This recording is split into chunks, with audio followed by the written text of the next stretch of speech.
Hey guys, Jake from PDR Canada here. Today I wanted to show you a few of my different knockdowns and where I like to use them. So these are some of the knockdowns I use.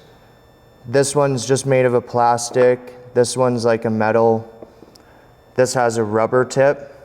And then this is just a different type of plastic.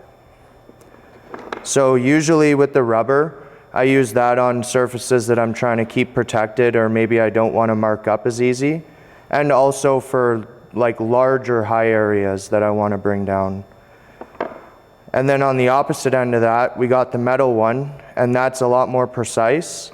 And that's going to be for something when you really want to isolate where you're knocking down. So that's a really good one to have. Then this is more just like your regular everyday style. So this thing you're just going to use basically everywhere, and then these are going to come into play afterwards when you need them more. And same deal with this. This is the same idea, plastic type tip, but you're going to notice when you play around with the tips, this might be stronger than this, or this might be softer than that. So you're going to notice that, like, you're going to want to play around with some until you find what you like. We have just tons of different ones, like all metal types and plastic. Here's another metal one. So you definitely want to try a bunch of different ones and find what you like to use.